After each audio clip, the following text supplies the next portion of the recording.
Soy el doctor Javier Álvarez, especialista en neurofisiología clínica y medicina del sueño.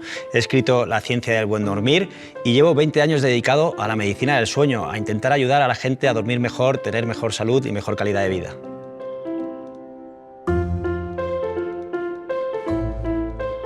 Hola Javier, mi nombre es Lorena García y tengo 2 hijos pequeños y actualmente soy decoradora y organizadora de fiestas infantiles. Y para mí es un placer poder charlar contigo en esto de la ciencia del sueño, porque creo que se le resta como mucha importancia a esto y al final creo que nos puede cambiar la vida. Hola Lorena, el placer es mío. La verdad es que todo lo que sea hablar del sueño y difundir su importancia para mí es un placer y un auténtico gusto estar aquí contigo. Pues igualmente. Javier, llevas 20 años trabajando sobre los trastornos en el sueño. Y a mí me gustaría hacerte una pregunta muy amplia, y es el por qué dormimos y por qué es tan importante en nuestra salud.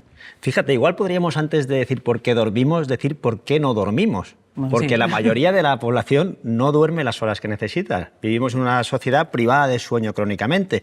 Sin embargo, sabemos que el sueño tiene unas funciones fundamentales para nuestra salud física y mental. Ahora hablaremos de ellas, ¿no? Pero ¿por qué, sabiendo esto, la gente no duerme las horas que necesitan? Porque históricamente hemos quitado importancia al sueño. Hemos dicho que dormir era perder el tiempo, que ya dormirás cuando estés muerto, y esto viene de décadas y décadas, y nos hemos creído discurso que es un mensaje totalmente falso y diría que casi un atentado contra la salud pública, ¿no? Dormir no es perder el tiempo, eso nos tiene que quedar clarísimo. Dormir es fundamental, es el mejor regalo, el mejor tratamiento que podemos hacernos, y tiene muchísimas funciones. Antes decíamos, no se sabe las funciones del sueño. ¿Qué va? Sabemos muchísimas funciones del sueño. Por ejemplo, como decíamos, nuestro equilibrio emocional. Es fundamental para nuestro estado de ánimo. Es importantísimo para nuestra salud física, por ejemplo, para nuestro metabolismo. Dormir poco está ligado directamente con el sobrepeso y la obesidad. Podemos decir que dormir poco engorda. Y sabemos que el problema de sobrepeso y obesidad hoy en día en nuestra sociedad es cada vez mayor, ¿no? Dormir tiene una función fundamental con nuestro sistema inmunitario. Cuando oímos sistema inmunitario, muchas veces pensamos en nuestras defensas. Claro que sí, por supuesto, defendernos de los ataques de virus, bacterias y demás, ¿no? Y esto es nuestro sistema inmunitario se recarga mientras dormimos para luego poder hacer su función fundamentalmente cuando estamos despiertos. Pero además de protegernos, el sistema inmunitario es fundamental como mecanismo antiinflamatorio y es fundamental para detectar las mutaciones malignas que pueden existir en nuestro organismo. Las detecta, las cancela y eso no va a más, ¿no? Y todo ese sistema inmunitario necesita descanso, ¿de acuerdo? También es una función fundamental de nuestro sueño, para nuestra memoria. Los procesos de memoria, tanto de aprendizaje, son fundamentales y suceden durante el sueño, en las distintas fases del sueño. Si no dormimos bien, notamos que al día siguiente tenemos déficit de memoria, de atención, lógicamente, sí, ¿no? Sí. Pero también a largo plazo. Una de las funciones del sueño es limpiar todas las toxinas, los productos de desecho que vamos produciendo durante el día. Y eso se produce mientras estamos durmiendo, fundamentalmente en la fase 3 del sueño, el sueño profundo. Es un proceso precioso que se produce, las neuronas se hacen como un poquito más pequeñas y el sistema linfático, que es el sistema de limpieza de nuestro cerebro, es como si pasásemos la manguera y limpiamos todas las toxinas que se han ido acumulando durante el día. Por ejemplo, la proteína beta-amiloide, que está directamente relacionada con la enfermedad de Alzheimer. Se limpia mientras dormimos. Por lo tanto, sabemos que si no dormimos bien y con la profundidad suficiente, todos estos fenómenos tendremos más riesgo de tener enfermedades neurodegenerativas, entre ellas las demencias. Porque fíjate si es importante. A nivel cardiovascular, el sueño es fundamental para tener una buena salud cardíaca, una buena salud cardiovascular y neurovascular. A nivel metabólico, no solamente relacionada con el sobrepeso, que decíamos, dormir poco engorda, y además durmiendo poco tendemos a comer peor y comer más hidratos de carbono. ¿A quién no le ha pasado que algún día ha dormido poco y al día siguiente come pues más azúcares y come peor y más desregulado? También nos sucede, ¿no? Es decir, las funciones del sueño son tan amplias que ¿cómo puede ser que estemos privándonos de sueño, claro, que estemos despertándonos con un despertador que nos interrumpe una función fisiológica, que es dormir, descansar? Dormir es fundamental para poder estar en esta vida, para poder entender en esta vida, para poder repararnos. El sueño es fundamental para reparar también físicamente lo que nos rompemos durante el día. Y el factor de crecimiento, sobre todo en niños y adolescentes, sucede sobre todo mientras estamos durmiendo. La relación con el deporte, las personas, todos los que hacemos actividad física, profesional o amateur, si dormimos bien, vamos a rendir mejor y nos vamos a lesionar menos. Por ejemplo, sabemos, hay estudios en deportistas, en futbolistas profesionales, que sabemos que las horas de sueño que duermen, no durante la temporada, sino ya en pretemporada y en su periodo de vacaciones, está ligado directamente con las lesiones y la gravedad que va a tener. Es decir, los que duermen poco se lesionan más y más gravemente. Todo esto que parece tan sencillo y tan obvio y a veces tan sorprendente, es algo que deberíamos saber, que nos deberían quizás haber enseñado desde niños en los colegios, en nuestras familias, pero no se ha hecho esa educación en el pilar fundamental que es el sueño en nuestra salud. Se nos ha educado, por suerte, bastante en nutrición, por suerte bastante se nos ha concienciado de la importancia de la actividad física, pero los otros dos pilares de la salud, el descanso, el sueño y el equilibrio emocional o tener recursos emocionales, son dos pilares fundamentales que se han olvidado y que tenemos que poner ya a la palestra y que tenemos que empezar a cultivar desde edades muy tempranas. Claro.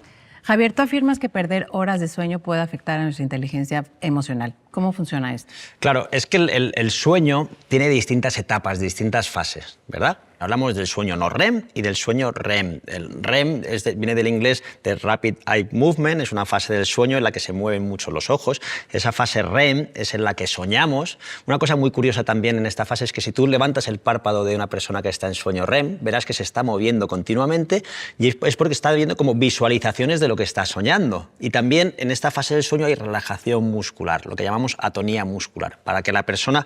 entre otras cosas, lo que esté soñando no se ponga a hacerlo, ¿no? Y no se pueda mover.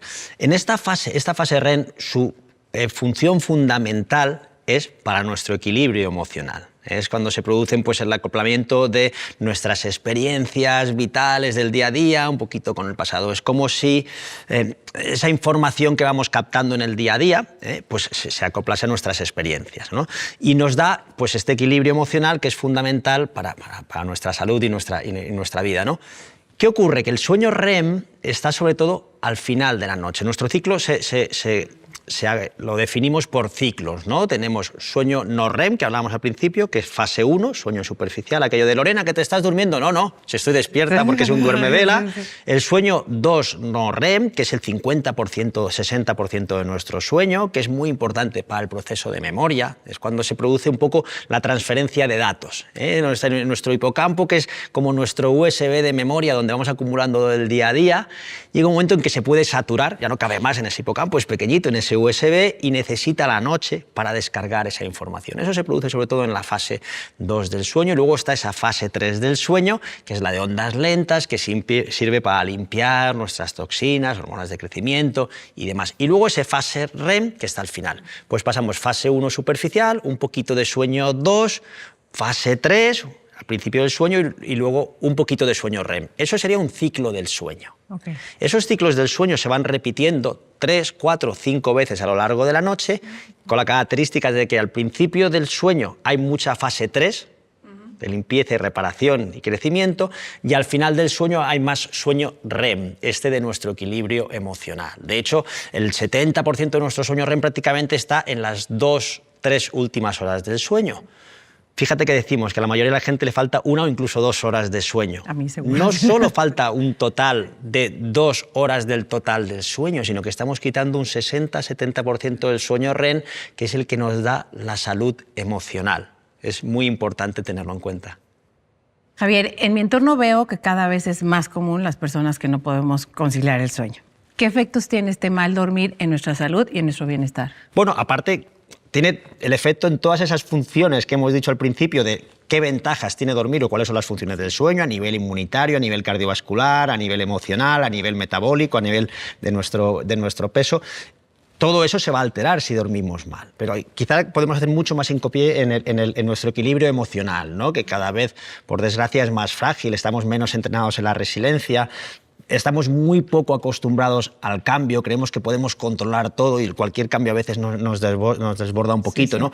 El sueño nos da un poco más esas tablas para poder aguantar esos cambios. Si una persona mal dormida es una persona más irritable, totalmente, sí. más compulsiva, con más tendencia a consumir excitantes y tóxicos, esto es muy importante tenerlo en cuenta en los adolescentes, es una persona que va a tener un comportamiento mucho menos empático, es una persona que va a ser mucho menos creativa. Por lo tanto, es fundamental insistir en que uno de los mejores tratamientos que existen para los trastornos a nivel psicológico, los trastornos de insomnio están tremendamente asociados a los trastornos de ansiedad y de bajo ánimo, los trastornos del estado de ánimo. Entonces, es muy importante reforzar la calidad del sueño para evitar o al menos disminuir la prevalencia de esos trastornos. Es fundamental. Y luego también el rendimiento, que muchas veces se nos pasa por alto.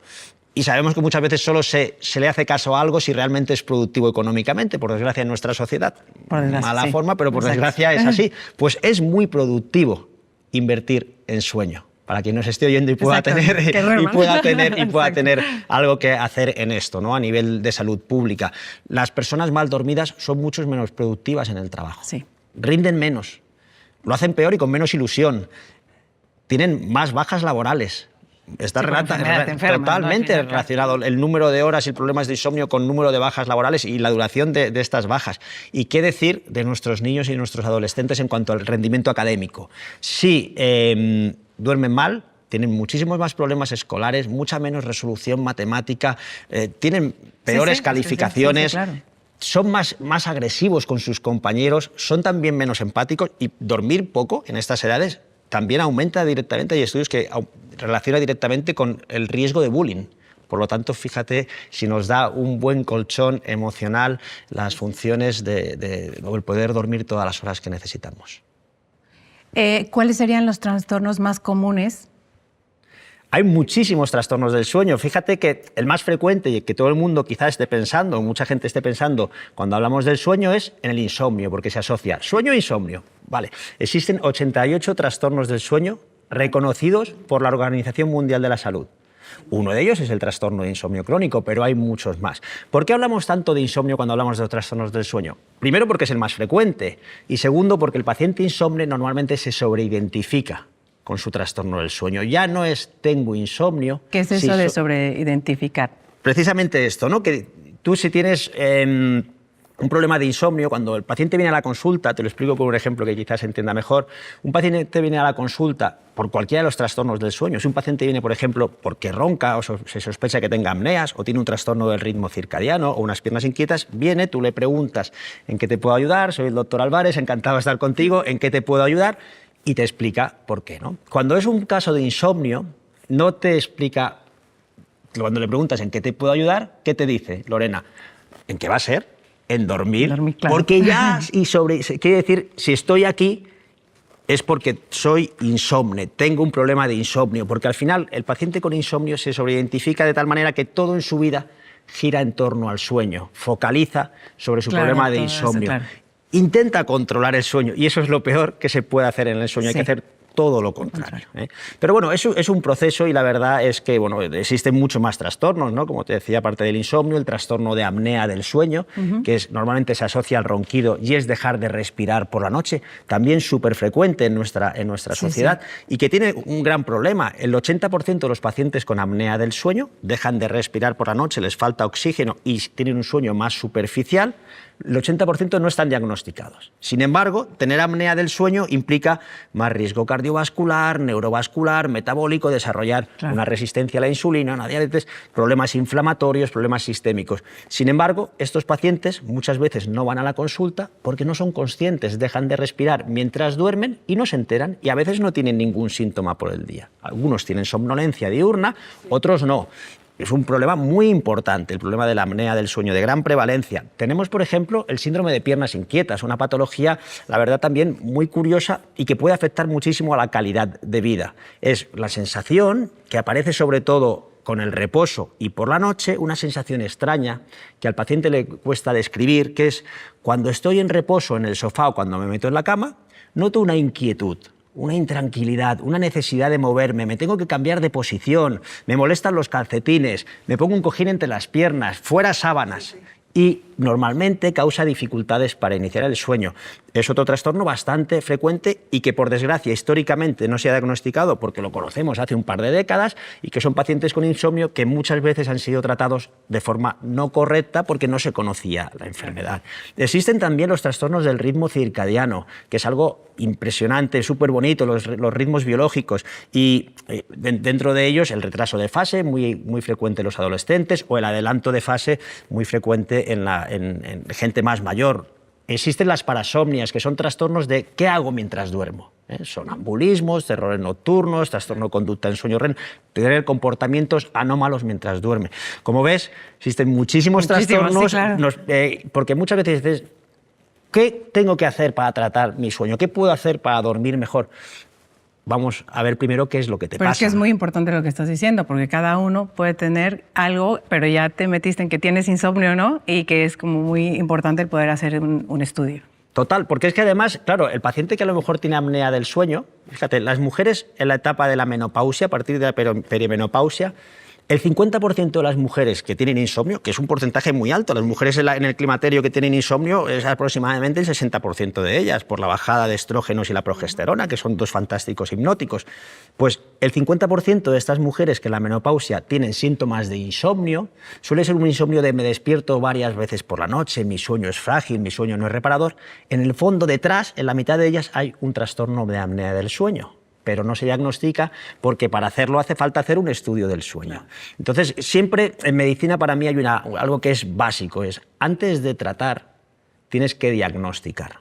Si tú no tienes un diagnóstico firme, ¿cómo vas a aconsejar a alguien cuál es el tratamiento? No va a ser igual si es un retraso de fase, si es una apnea del sueño, si es un insomnio por un trastorno de ansiedad. Entonces, ¿qué nos pasa siempre? Pues que es fundamental poder hacer una buena historia clínica con nuestros pacientes, amplia, con mucho tiempo de dedicación, no se hace en 5 minutos esto, para poder saber qué está sucediendo. A veces hacemos pruebas diagnósticas que nos den más información, las polisomnografías, los estudios cronobiológicos, y a partir de ahí sí que podemos tener un diagnóstico y decidir el tratamiento. ¿Qué ocurre? Que es algo súper agradecido, porque la gran mayoría de nuestros pacientes con trastornos del sueño, una vez que tenemos, mejoran mucho. Entonces, poder dedicarnos a esto es una bendición que tenemos, ¿no? Porque realmente influimos mucho en la calidad de vida de los pacientes, y es una de las cosas más bonitas. Cuando un paciente viene, le has podido ayudar y te dice que está mucho mejor, eso es lo que nos da la ilusión para poder hacerlo cada día y cada vez con más ganas. Claro.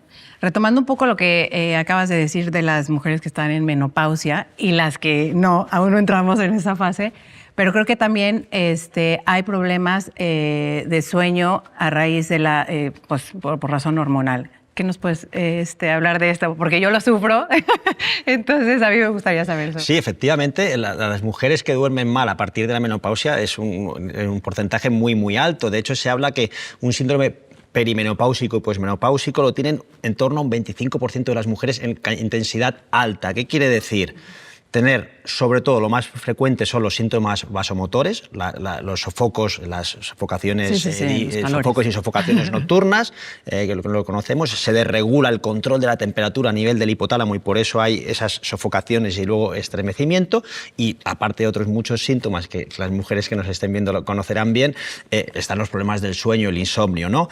Y fíjate, de ese 22% que en España, creo recordar que era en torno a 750.000 mujeres o por ahí, solamente un 2% piden ayuda y están bajo tratamiento. Es decir, porque la mayoría de las veces la mujer se resigna a que en esta etapa de la vida tengo que dormir mal. Y eso hay que cambiar, esa idea hay que cambiarla, porque hay tratamiento tanto para los síntomas vasomotores, para los sofocos, como para los trastornos del sueño. Y el tratamiento no necesariamente ha de ser un tratamiento farmacológico. Sí que es cierto que muchas mujeres en esta etapa lo que mejor resultados tiene es la terapia hormonal sustitutoria, que en muchas mujeres se puede utilizar sin grandes riesgos, en realidad, que hay que evitarlo pues, cuando hay antecedentes de cáncer de mama o cáncer estrógenos dependientes, pero en muchas mujeres es el tratamiento más eficaz, pero además existen otras alternativas. Existen alternativas con tratamientos con complementos alimenticios, con plantas medicinales, por ejemplo, una de ellas es la cimicifuga racemosa,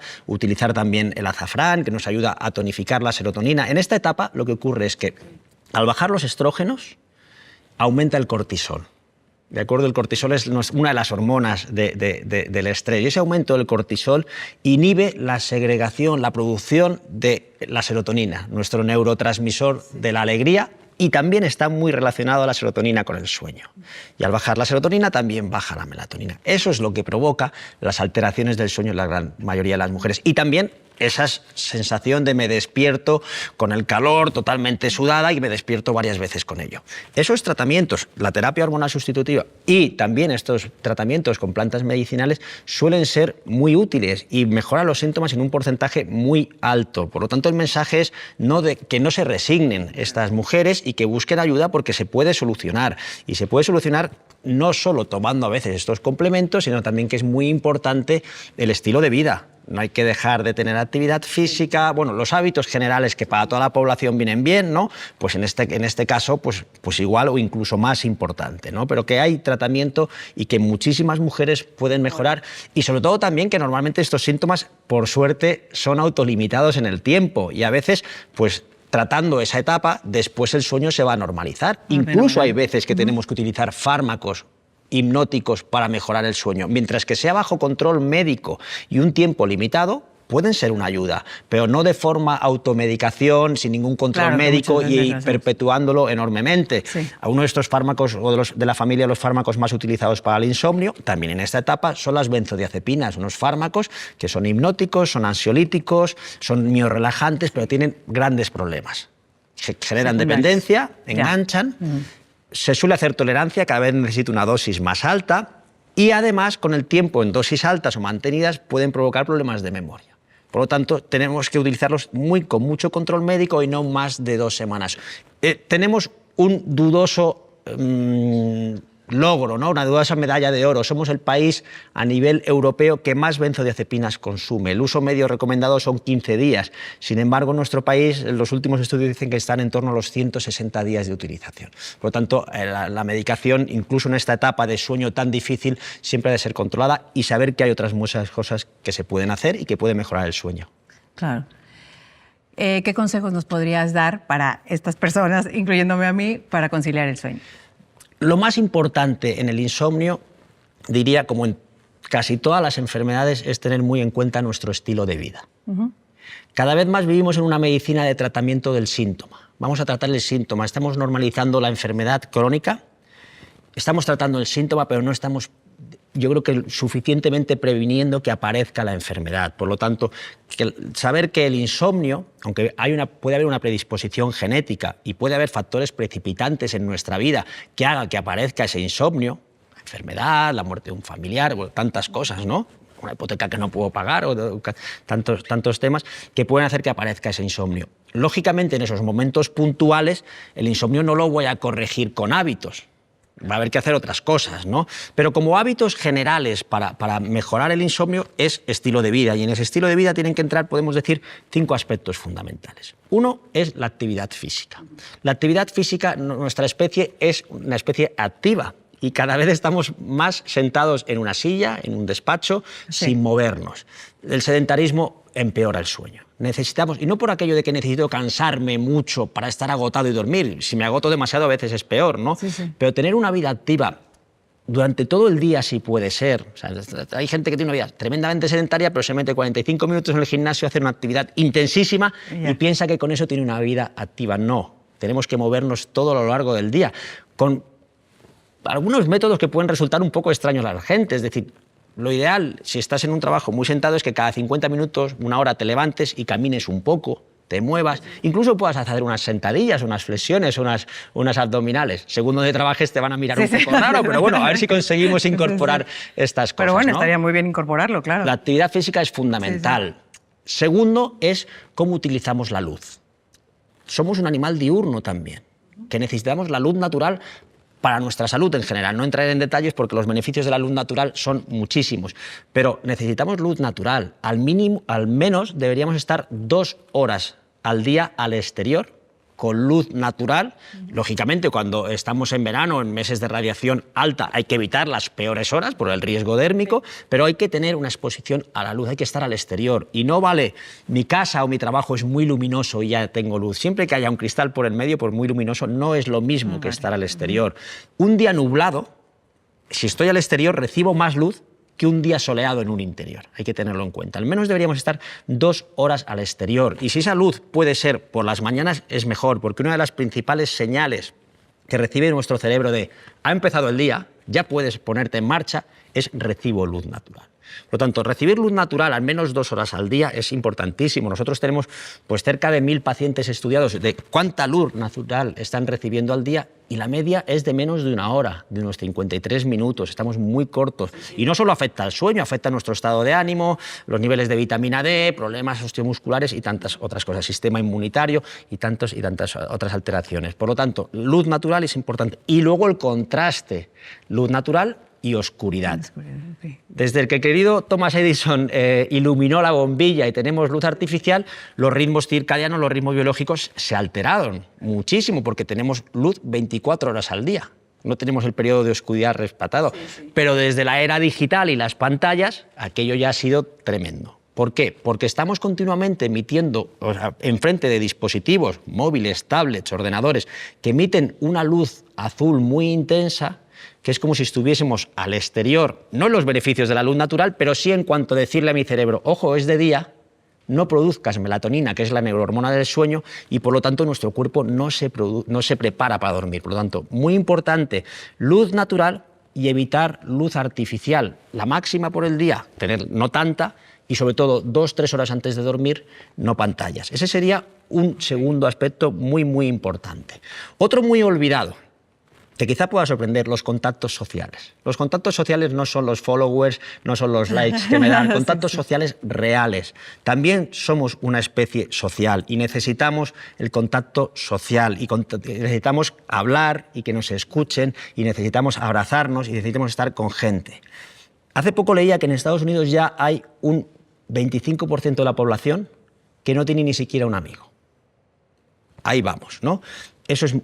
Dirán, ¿qué tiene que ver con el sueño? Tiene mucho que ver, porque influye en nuestro estado emocional. Y entonces, como influye en nuestro estado emocional, nos va a afectar al sueño. Por lo tanto, es un pilar también muy, muy, muy importante. Y luego la alimentación.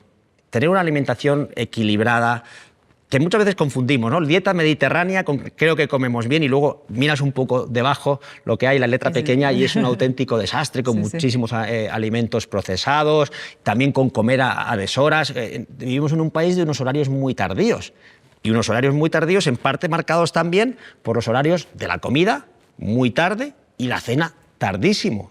A veces en la consulta, viene un paciente, le preguntas, ¿a qué hora cenas? Dice, no, yo en casa tenemos muy buenos hábitos, cenamos pronto, doctor, a las 9:30. No, cenar a las 9:30 no es pronto, tarde, es cenar muy tarde. Deberíamos cenar al menos 3 horas antes de acostarnos. Por lo mismo, porque es que además nuestro metabolismo no está preparado para digerir tarde, la insulina no funciona igual y va a afectar a nuestro sueño. Y además, la misma cena, igual así convencemos a alguien más, a las 8 de la tarde engorda mucho menos que a las 11 de la noche. Pues ya es un motivo, ¿no? Tenerlo en cuenta, tanto que nos importa nuestro aspecto. Ese es otro tema muy importante, la nutrición, qué como y a qué hora lo como. Y luego, el quinto aspecto es dejar de normalizar el estrés crónico.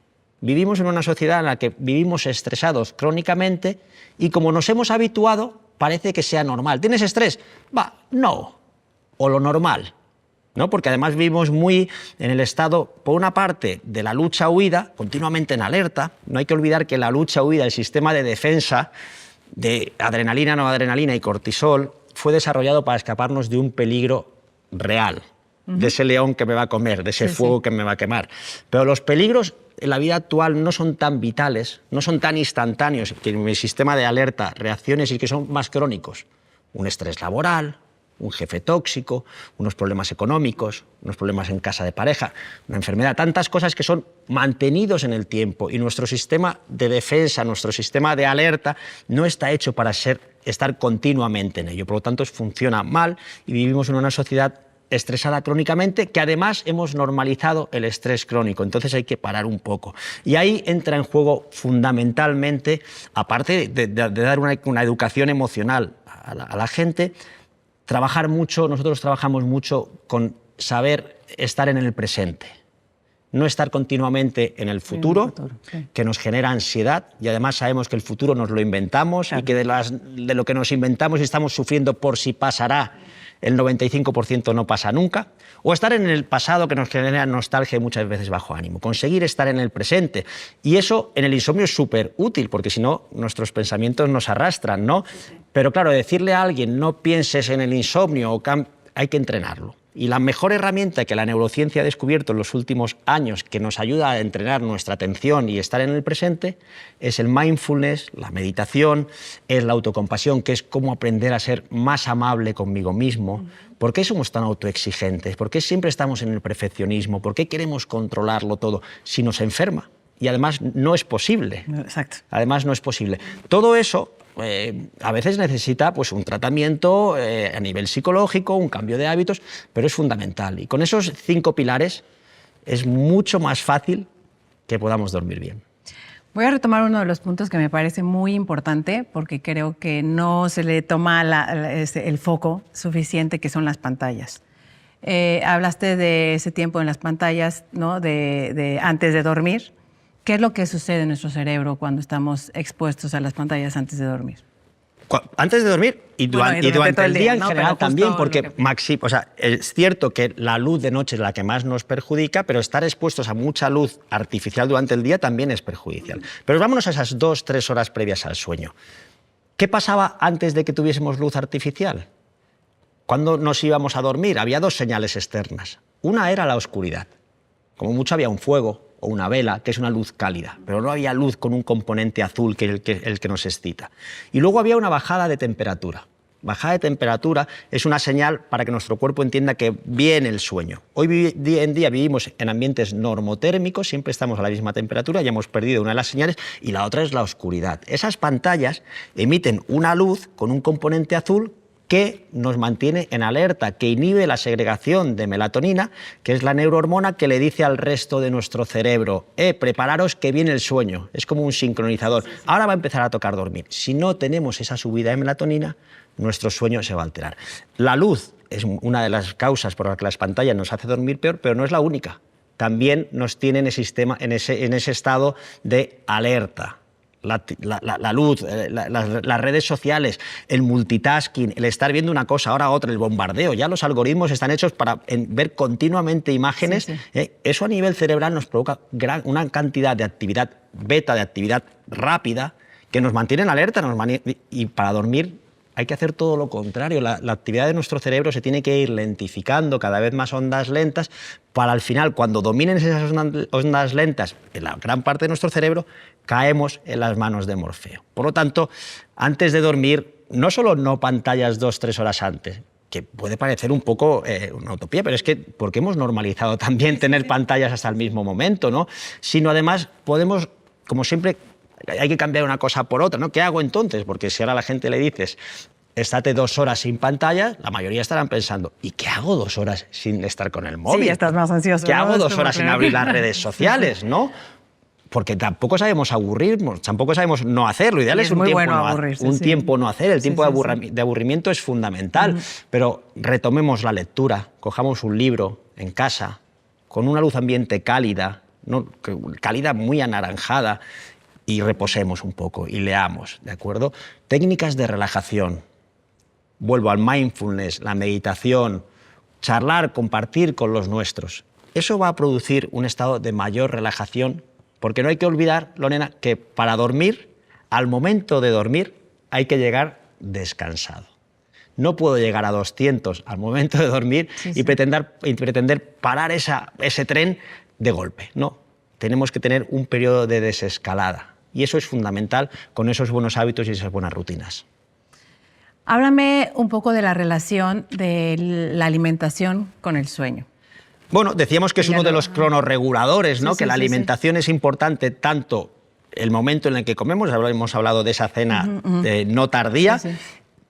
Y luego hay alimentos que evidentemente nos pueden ayudar a dormir mejor. Al final, una dieta equilibrada, yo no soy experto en nutrición, pero sí que es cierto que hay ciertos alimentos pues ricos en triptófano. La cena lo ideal es que sea ligera, que sea con un componente más proteico que hidratos de carbono, aunque pueda haber algo de hidratos de carbono, que haya vegetales. Luego, por ejemplo, los pescados azules, las carnes de ave, son alimentos que nos pueden ayudar a generar más serotonina, más melatonina. Los frutos secos también, las nueces, los pistachos, las almendras nos pueden ayudar también. Y sobre todo yo más me centraría en qué no comer. O que en nuestra sociedad tenemos muy normalizado también tomar alcohol. Sí. En grandes cantidades. Sí, sí. Demasiado, y con los problemas sociales y de salud que puede causar. Pero vemos como muy normal cenar con un par de copitas de vino. Quien tenga problemas de insomnio, el alcohol por la noche no lo debería ni tocar, porque el alcohol provoca, sobre todo cuando ya vamos teniendo una edad, eso lo sabemos y lo vamos notando, ¿no? Que el alcohol provoca despertar precoz, provoca que nos despertemos más temprano. Ay, ¿qué pasa? Me tomo 2 copitas de vino para dormirme antes. Sí, porque piensas que te relaja, ¿no? Porque seda, pero no es un hipnótico, pero luego me voy a despertar más temprano y va a bloquear mi sueño REM, aquel que es fundamental para mi equilibrio emocional. Por lo tanto, eliminar el alcohol de la cena es también muy importante. Y, por ejemplo, la cafeína. La segunda sustancia más comercializada después de los derivados del petróleo. ¿Qué hace la cafeína en nuestro cerebro? Pues hace algo muy curioso. La cafeína se une a unos receptores, los receptores de adenosina, que son... la adenosina es una sustancia que se produce de desecho de nuestro metabolismo, y conforme vamos acumulando desecho, quiere decir que hemos estado haciendo cosas y que nos estamos cansando, y cuando hay suficiente peso de adenosina y nuestro cerebro lo percibe, vamos a ser más fácil que la homeostasis del sueño hace que entremos en sueño. El café, la cafeína se une, y cuando hablamos de cafeína hablamos tanto de la cafeína derivada del café como la teína, que también la sustancia es la cafeína derivada del té o del chocolate, ¿no? Entonces, sabemos que se une esos receptores de adenosina y no nos deja percibir el cansancio. Entonces, la cafeína de un café, a las 12 horas de tomarlo, todavía hay un 25% activo en nuestro cerebro. A las 6 horas de tomarlo todavía hay un 50% activo. Si además añadimos a que vivimos en una vida sobreestimulada y sobreacelerada y estoy metiendo estimulantes que me aceleran más, lógicamente va a ser difícil llegar en unas óptimas condiciones a la noche. Por lo tanto, eso es otro también de las cosas a mejorar. Se dice que las personas nos dividimos entre búhos y alondras, en función del momento del día en el que funcionamos mejor, ¿no? Explícanos un poquito esto. Pues estos son los cronotipos. En realidad son búhos, alondras y cronotipo estándar. ¿Cómo funciona nuestro ritmo biológico? Quizá para entenderlo esto bien tenemos que irnos a entender que nosotros, el Homo sapiens sapiens, como todos los seres vivos que vivimos en la Tierra, tenemos ritmos biológicos que llamamos ritmos circadianos, porque la mayoría de ellos son ritmos que tienen una duración de 24 horas. Y es muy sencillo porque tiene 24 horas, porque es el ciclo de la luz-oscuridad, y los seres vivos se han adaptado a esa luz-oscuridad para poder anticipar y poder hacer bien sus funciones, ¿no? Entonces tenemos esos ritmos de 24 horas, uno de ellos que sigue esa frecuencia es el sueño. Tenemos cada 24 horas, repetimos un proceso de sueño-vigilia, sueño-vigilia, sueño-vigilia. Según donde esté nuestro periodo principal de sueño, es donde hablamos de los distintos cronotipos, según nuestro reloj biológico. Vale. Las personas que se pueden acostar más temprano, a las 10 de la noche y levantarse a las 6 de la mañana, hablamos que son cronotipo matutino o alondra. Sí. Somos unos cuantos, somos en torno a un 10, un 15% de la población, no somos mayoría ni mucho menos. Luego existe un cronotipo más estándar, que son los que podrían acostarse a las 11, 12 y levantarse 7, 8 de la mañana, que es la gran mayoría de la población, un 60%, 70%, que son quizá los más afortunados porque además coincide más con los otros dos horarios. No solo existe nuestro horario biológico, sino que existe además el horario ambiental, cuándo sale y cuándo se pone el sol, y el horario que más seguimos, pero que no debería ser el que más seguimos, que es nuestras obligaciones, nuestro horario social, laboral, familiar, ¿no? Las personas que son más nocturnas, viene el sueño más tardío, a lo mejor no se acostarían hasta las 2 de la mañana, se levantarían felices a las 10, 11 de la mañana, pero ¿qué les pasa a estos búhos, a estos cronotipos vespertinos? Que la sociedad no suele estar hecha para ellos, salvo contados trabajos, se tienen que levantar más temprano. ¿Y qué le pasa a un búho que hasta las 2 no se acuesta y que se levantaría a las 10, pero que se tiene que levantar a las 7? Lo primero que si se duerme a las 2 y duerme hasta las 7, que va a ir corto de sueño. Va a dormir menos horas de las que necesita. Pero además, como no estamos tampoco educados en esto de los cronotipos y uno no dice soy búho, lo que voy a hacer es acostarme a las 2 porque es mi hora, esa persona intenta acostarse más temprano, a las 12, porque nos creemos que nuestro cronotipo se puede modificar con hábitos. Si mi hora son las 2, pero yo ceno más temprano, evito pantallas y me acuesto a las 12, me debería dormir. No, en realidad los cronotipos son modificables. Podemos hacer que un búho tenga un cronotipo estándar, pero hay que hacerlo de otra forma, no solo con hábitos, sino utilizando melatonina, pero que nadie se ponga a tomar melatonina así siempre bajo un control médico también, para ver a qué hora la tengo que tomar. Se regula con actividad física, con luz natural. Es decir, los cronotipos son modificables y lo más importante en los cronotipos es que evitemos la cronodisrupción. ¿Qué quiere decir cronodisrupción, Lorena? Que nuestro ritmo biológico no coincide con nuestro ritmo familiar, social, laboral. Puede ser por el cronotipo vespertino, matutino o por otras muchas causas. Si yo no puedo seguir mi ritmo biológico y tengo que seguir el impuesto externamente, que al final también lo normalizamos, voy a dormir menos horas y voy a dormir peor. Y la cronodisrupción en sí misma, que es que no exista esa sincronización de los ritmos biológicos con los ritmos sociales, implica enfermedad, implica alteraciones psicológicas y psiquiátricas, cambios metabólicos, problemas del sueño, problemas inflamatorios. Es decir, implica, vivir en cronodisrupción implica enfermedad. Sería fantástico que viviésemos en un mundo, en una sociedad, que yo creo que podemos llegar a ello, no creo que sea tan utópico, en el que veamos cuál es el cronotipo de las personas. Y si una persona es un poquito más vespertina, tener un poco más de flexibilidad en los trabajos para adaptar a su biología. No digo que a lo mejor entre a las 11. Nosotros le ayudamos a que sea un poco menos vespertina, pero también en el mundo laboral se le ayuda un poquito a que vaya más en su ritmo. Y eso es algo que en algunos países ya se está cuidando mucho más, en algunas empresas un poco más modernizadas, ¿no? Sí, y sí. es algo que sin duda tenemos que ir incorporando a nuestro mundo laboral. Y cuéntame, en relación a lo que tú me estás diciendo, porque obviamente vivimos en una sociedad que vive muy deprisa, con muchas preocupaciones familiares, entre el trabajo, pero ¿se puede dormir menos, pero con mejor calidad? Fíjate, eso es algo que a veces nos encontramos en la consulta, ¿no? Viene alguien que te dice, doctor, yo lo que quiero es dormir 6 horas, pero encontrarme como si durmiese las 8. No, en realidad hay que trabajar en que el sueño sea de la mayor calidad posible. Siempre nos obsesionamos mucho con cuántas horas tengo que dormir, ¿no? Sabemos que los adultos deberíamos dormir 8 horas, algunos con 7 están bien, otros necesitan 9. Normalmente la gente va privada de sueño. ¿Cómo sabes si duermes las horas suficientes, Lorena? ¿Cómo te despiertas? Si tú te despiertas con una alarma, con un despertador, estás interrumpiendo un proceso fisiológico que es dormir. A nadie se le ocurriría ponerse una alarma o un despertador mientras está comiendo y no dejar de comer por las señales de saciedad, sino porque ha sonado una alarma. Mala nutrición estaríamos teniendo, ¿no? En el sueño sí que hacemos esto, una función fisiológica la cortamos por una alarma. Por lo tanto, ya nos indica que vamos cortos de sueño.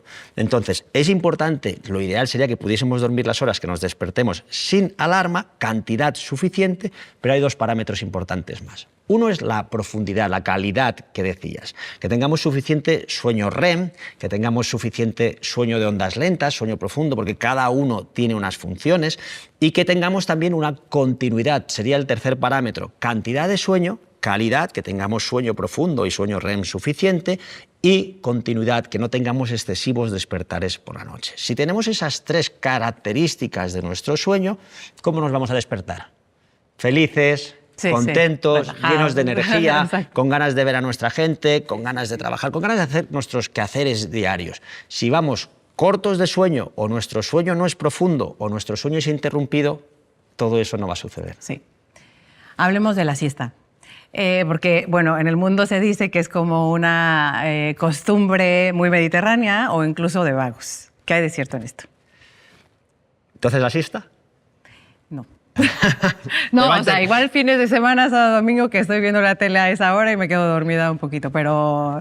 Te va a interesar esto mucho. Mira, me va muy bien que comentes esto de sábado, domingo, sí, y entre... Sí.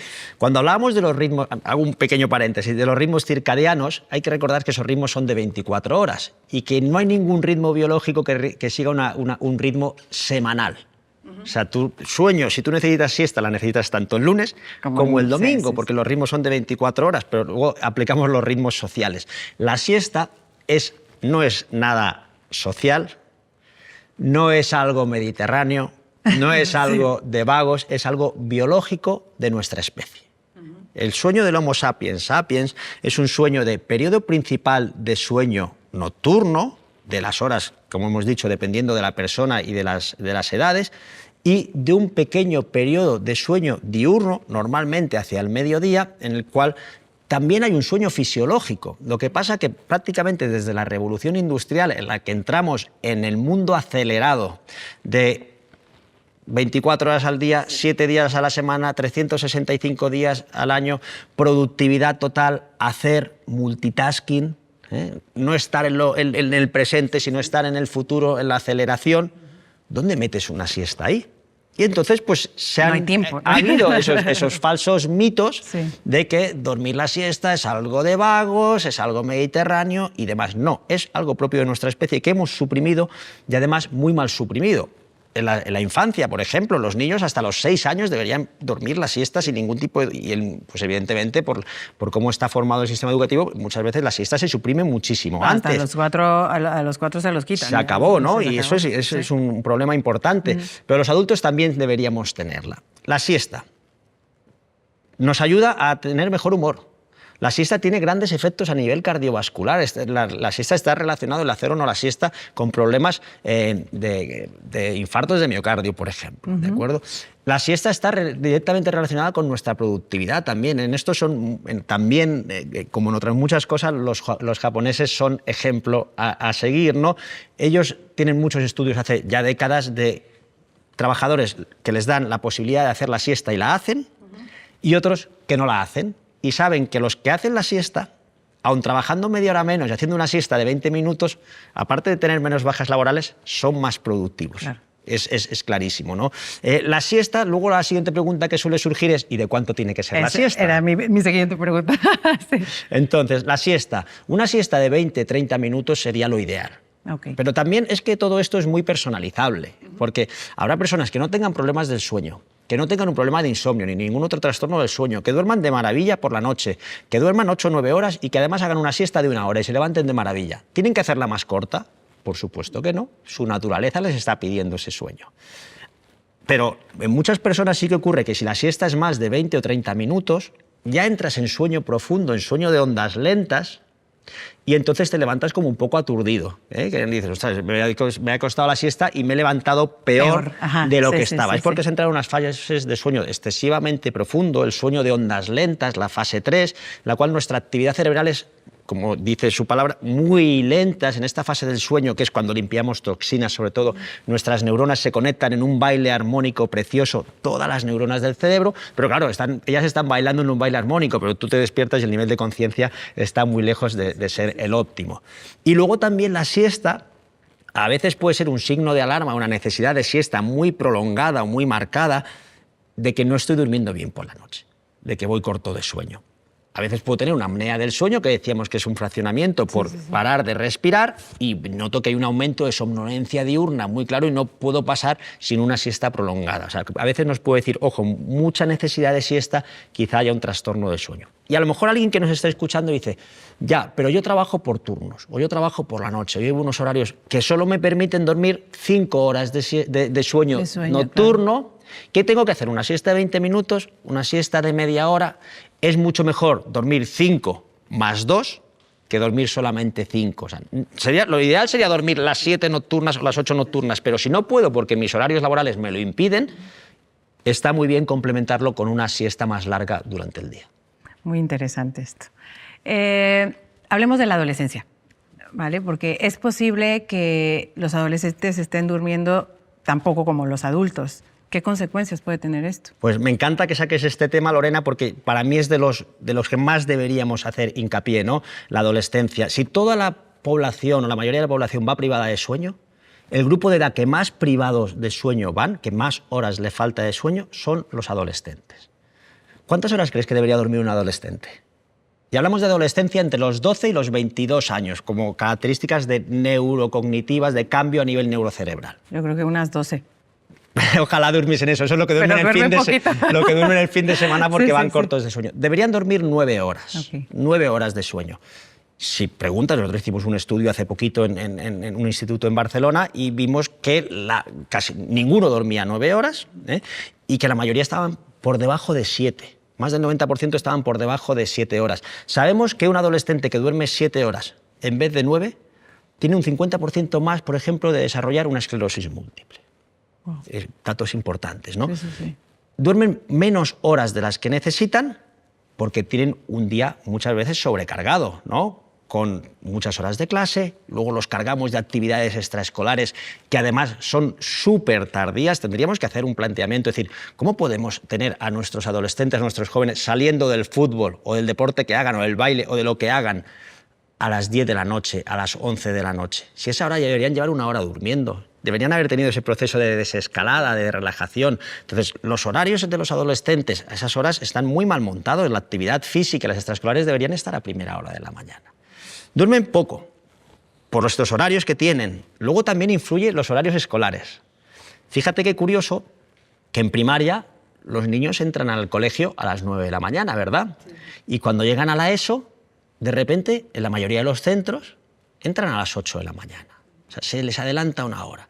Cuando biológicamente el horario del adolescente lo que hace es retrasarse. Los adolescentes cada vez tienen sueño más tarde, ese ritmo biológico se va haciendo búho, se va haciendo vespertino y cada vez tienen sueño más tarde y podrían dormir hasta tarde, pero como se tienen que levantar por la mañana para ir al cole, van cortos de sueño. Una teoría muy bonita que dice por qué los adolescentes se van haciendo cada vez más búhos es para que los adultos los dejemos en paz. O sea, nos acostamos ya los adultos y tienen su periodo de estar tranquilos, que es lo que necesita un adolescente, ¿no? Van retrasando sus horarios y nosotros lo que hacemos es hacerles entrar a los colegios más tempranos. En Estados Unidos, en California sobre todo, hay estudios ya desde hace unos años que cuando retrasas la hora de inicio de los institutos, los adolescentes tienen mejor rendimiento, mejor salud, mejor estado de ánimo. Tenemos que plantearnos por qué seguimos haciendo a los adolescentes que entren una hora antes cuando su biología sería que entrasen más tarde. Y luego, un gran problema que tenemos con los adolescentes es que ya han nacido en la era digital de las pantallas y casi no saben sin estar con las pantallas. Sí. Tenemos un problema de adicción a las pantallas, a las tecnologías, muy serio, muy grave, muy grave, que tenemos que realmente poner medios para solucionarlo. Entonces, los adolescentes están con el móvil hasta la misma hora de meterse en la cama. Hasta la misma hora de meterse en la cama. Están sobreestimulados, con luz, si a eso añadimos que su horario biológico es más tardío, cortos de sueño. Adolescentes cortos de sueño, ya hemos dicho todas las consecuencias que van a tener. Pero además, en la adolescencia, durante el sueño, es cuando se produce una serie de cambios neurocerebrales muy importantes, el desarrollo del lóbulo prefrontal, que es el que nos va a dar el juicio, se produce sobre todo durante el sueño, las horas que dormimos. Y si en esa etapa duermen pocas horas, podemos decir que el desarrollo de su cerebro va a ser ya pobre para el resto de su vida. En vez de poder funcionar, si hablamos en conexiones cerebrales, con grandes autopistas, con tráfico fluido, van a tener que trabajar con caminos de piedras donde difícilmente van a poder llegar a donde necesitan. No podemos seguir teniendo generaciones de adolescentes mal dormidos. Hay que hacer programas de salud pública, problemas de educación en los cuales se puede intervenir. Hace no mucho tiempo se hizo un estudio con unas ayudas de la Unión Europea en la cual se intervenía, eran 3 centros, uno estaba en Valencia, en Silla, otro estaba en Italia, otro en Turquía, en las cuales no vale de mucho que el doctor Álvarez vaya a hacer una charla a un instituto. ¿Vale? Al final va a tener resultados de los que les importa. Quien saben de pedagogía sabe de lo que hablo, ¿no? Lo que tiene resultado es formar. Y en este estudio lo que se hizo es formar a los padres sobre la importancia del sueño, formar a los profesores sobre la importancia del sueño y formar a los alumnos. Formarlos de tal manera que introdujeron el sueño como algo propio de las asignaturas. Matemáticas, pues el problema a lo mejor iba relacionado con las horas de sueño. Los pequeñitos, las mascotas que dibujaban eran los neurotransmisores. Y luego se hizo pequeños cambios muy sencillos, que ojalá los podamos implementar ya en todo el país, como fomentar que se fuese andando al colegio, es decir, tener actividad física a primera hora de la mañana, tener luz natural, si no se puede, por lo menos moverse un poco. el primer cuarto de hora que fuese más de patio, estar al aire libre con esa luz natural que hace que su ritmo no sea tan tardío, evitar las asignaturas más pesadas a primera hora de la mañana, no poner exámenes los lunes, porque como tienen lo que se llama un jet lag social, los adolescentes retrasan muchísimo, todos en general, pero los adolescentes más retrasan mucho su horario el fin de semana, y el lunes no hay quien los levante. Ponles un examen de matemática a las 9 de la mañana, cuando sabemos que un adolescente que ha dormido 7 horas tiene la mitad de resolución matemática que uno que duerme 9. Es decir, hay medidas que se pueden hacer en salud pública, y ojalá nos escuchen y empiecen a utilizarse y a ponerse en práctica, que no son muy costosas, que no son tan complejas, que lo único que hace falta es interés en ello y saber que al final, si a los que mandan solamente les importa los números económicos, va a ser muy rentable. Pero es que yo cada vez que veo un adolescente en la consulta privado de sueño, a lo mejor con un trastorno del ritmo circadiano, que es ya esto llevado más al extremo, que es que su periodo principal de sueño se ha retrasado tanto que hasta las 3 o 4 de la mañana no se pueden dormir y no se levantarían hasta las 12 o 1 del mediodía, que se puede corregir, es un retraso de fase, es un trastorno que tú puedes hacer que el cronotipo de esa persona sea mucho más matutino, con esa actividad física por las mañanas, con luz natural, usando bien la melatonina.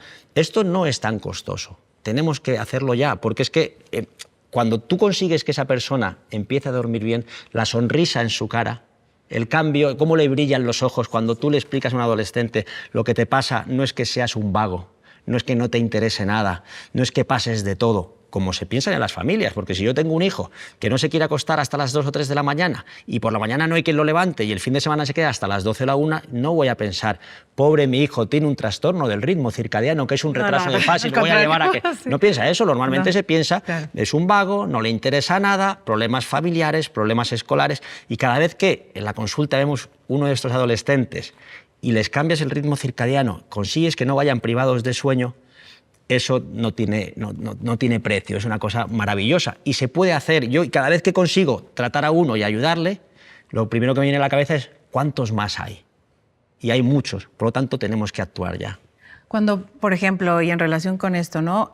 Cuando ya detectamos como padres, ¿no?, que ya hay un problema en nuestro hijo adolescente, ¿qué deberíamos de hacer? Pedir ayuda. Sin ningún tipo de duda, pedir ayuda. Que sepa la gente que existimos las unidades del sueño. Hay muchas en este país, muchísimo profesional muy bien formado, muchísimos médicos, psicólogos de distintas especialidades muy formados en el sueño, que podemos diagnosticar esos trastornos y que podemos ayudar, ¿no? Entonces, esto del sueño a veces hay que tomárselo de una forma un poquito más seria, ¿no? Lo típico es cuando hablamos del sueño, oye, pues dime los 5 tips para solucionar mi problema. Como decíamos antes, ¿cuál es tu problema? Hagamos un diagnóstico. Si aquí diagnosticamos que existe un problema de hábitos, que existe un problema de ritmo circadiano, que existe una adicción a las pantallas, habrá que tratarlo. Y eso es algo que requiere valor, pero sin ningún tipo de duda, pedir ayuda, no normalizar que nuestros adolescentes tienen que estar en la habitación con el móvil hasta el mismo momento de meterse en la cama porque ya tienen una edad que no se lo puedo quitar. ¿Dejaríamos que estuviesen consumiendo cocaína en casa antes de acostarse o en cualquier momento? ¿Verdad que no? Pues la adicción a las redes sociales y la privación de sueño y la falta de sueño, sin duda, pueden ser uno de los grandes problemas de dependencia.